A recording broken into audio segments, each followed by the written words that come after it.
Hi, friends. I'm host Eric. I'm the host of Talking with Famous People, and I'm a sucker for one of those Psychology Today headlines like 5 ways you know you're in the right relationship. Things like that one, or three three toxic behaviors according to a clinical psychologist. I'm a sucker for those titles, and I'm always disappointed by the articles, but I'm never appalled by them until today. And I read the most appalling piece of intellectual dishonesty I have seen in a very long time, published in a magazine like Psychology Today or any kind of like formal magazine that purports to care about people's wellness. Okay. This woman's name who wrote this article is Monica Vermani Psych. And the title of it is New Research on the Risks of Cannabis Use for Seniors. She spells out that she's got a clear agenda here in no uncertain terms when she begins with this ridiculous paragraph reminding us all of that ad where they say, "This is your brain on drugs," when they put eggs onto the hot sizzling butter. She then doesn't provide any commentary on her reference of this. She doesn't say, "Oh, that's a great commercial," or "That was a bad commercial," or anything. She just says, "These brain direct any questions? Emerging questions." What she's trying to imply here is, of course, that so we get it, Partnership for Drug Free America, we get it. Drugs really fuck you up. But can we get more specific? Which, of course, is not the response anybody should have to that commercial. But the proper response to it is to understand the amount of damage it did to a whole generation of people who were told over and over again that if you don't do the substances we want you to do and do substances we don't want you to do, then you are a loser. You are a failure. I have seen plenty of people in my generation, including myself at some points even, when I was younger, but I didn't stay dumb for that long, but and I've internalized it myself that I should feel bad about this. I should feel really bad about this because everybody says this is bad and school tells me it's so terrible and stuff. And I feel guilty because I'm like betraying my parents or something, which of course, none of which was true. It's like it was generally accepted that of course the teenagers in Arcadia were all getting drunk at Kager's on the weekends, but that there's a big difference between that and drugs. Drugs are terrible, right? This is the kind of level of sophistication this woman is at. And she ends this emerging questions with recent research findings are posing troubling questions about the risks of cannabis usage for seniors and raising concerns about the long-term cognitive impacts of cannabis usage. Now, here's the deal. The reality is a recent long-term study that lasts like 30 years and was designed to demonstrate a cognitive decline linking to marijuana usage, especially increasing cognitive decline with heavier usage, instead counterintuitively found the opposite result, that actually heavy marijuana usage protects against cognitive decline by a consistent score of 1 to 2 points IQ, controlled against for all population variables other than that, right? So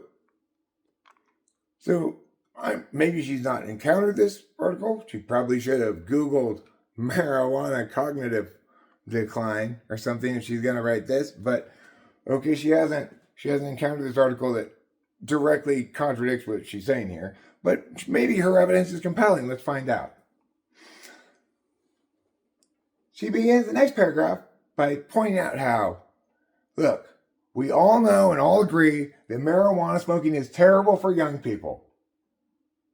The harmful impacts of habitual and heavy cannabis use on developing brains are increasingly acknowledged and understood, as are the impacts of cannabis usage on young adults on functional memory and the negative physical and mental health effects of cannabis use, including impaired cognitive functioning, increased risk of developing cardiovascular disease, and for heavy users, the risk of developing cannabis use disorder, whatever the hell that is, and cyclic vomiting syndrome, also known as cannabinoid hyperemesis syndrome, which I've heard about. This is purportedly a developed kind of allergy, basically.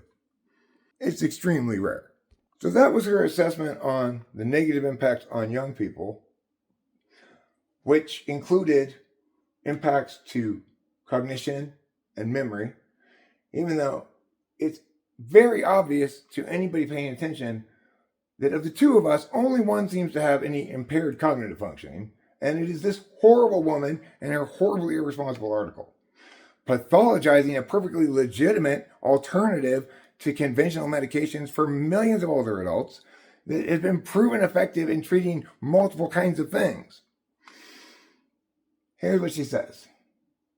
First, she points out there's a new high in cannabis usage among older adults, and that they reveal dramatic increase in usage by seniors with complex health issues and chronic diseases and conditions, including cancer, chronic pulmonary obstructive disease, heart conditions, and diabetes.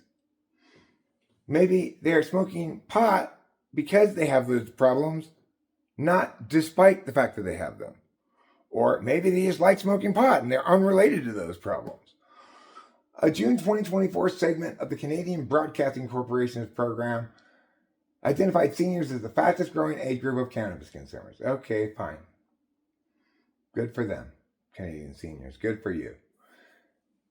Increasingly, seniors are turning to cannabis to manage chronic pain and are unaware of the risks of mixing CBD with prescription or over-the-counter medications, and in some cases, herbal supplements. According to a 2021 article in Harvard Health, CBD usage can negatively impact the effectiveness of medications and result in several additional troubling side effects, including drowsiness, an increased risk of falling, and an increased risk of accidents while driving. I thought it was supposed to be like you're not allowed to drive while you're high. I drive smoking weed all the time because it's ridiculous. I drive perfectly fine. It's not like drunk driving at all, right? But regardless, you can avoid any of those side effects by simply not, lying down, sitting down watching TV, not driving. I mean, those aren't troubling side effects. Those are incredibly mild side effects that you could apply to any medication that has any impact on your head state at all, which shit tons of them do. Findings caution of serious impacts on older adults.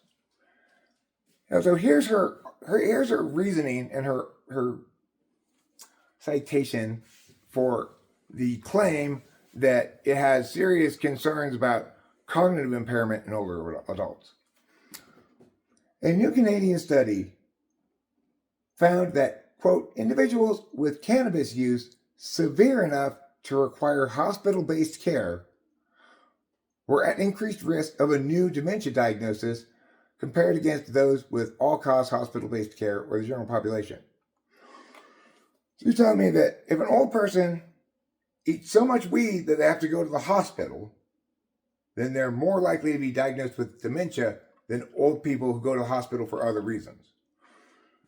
Don't you think that might be they're more likely to forget how much weed they ate and eat more because they have dementia?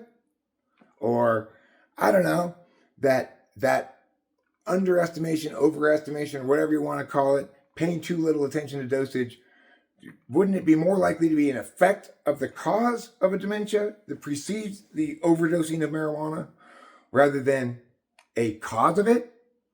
Especially given the fact that the best study and the best data we have proves exactly the opposite of a cognitive decline among heavy marijuana smokers. For cannabis users age 55 and over, these findings are a wake-up call. No, they're not. They're a confirmation that this is perfectly safe.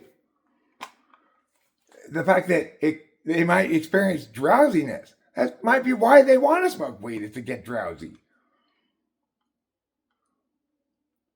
And then they say here, the reality is that knowledge is power, and with it, we can change course and make healthier choices.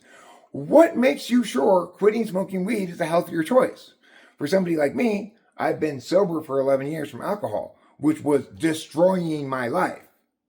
And as part of my solution to quitting alcohol, I promised myself I'd be able to smoke as much weed as I want. Now, if I were to follow your advice, if I were to think, oh gosh, if I were dumb, and I don't know who would be dumb enough to take this seriously at all, but I might try to white knuckle it, not smoking weed, and start drinking again, and then my whole life would be destroyed. But you don't even consider possible unintended impacts of your horribly irresponsible article. And what you say here, this is just insane, right? Like, where is this horrible woman? This is reviewed by Margaret Foley. By the way, Margaret Foley, you fail utterly in your job of reviewing this for legitimacy. It's complete fucking garbage. Monica Vermani is a clinical psychologist specializing in the treatment of trauma, stress, mood, and anxiety disorders, and the author of A Deeper Wellness, and yet seems completely oblivious to the fact that pathologizing other individuals' legitimate choices as fundamentally unhealthy and unwise, especially when the facts are in direct contradiction to the severity of the harms that she's trying to indicate are proved by these studies that show no such thing whatsoever. So you clearly have no business being in the psychology field whatsoever if you don't understand how pathologizing another person's legitimacy causes them trauma, especially if you're functioning in some kind of a doctor capacity. You are an absolute disgrace to anything related to the human mind whatsoever. And shame on you, Margaret Foley, and shame on Psychology Today.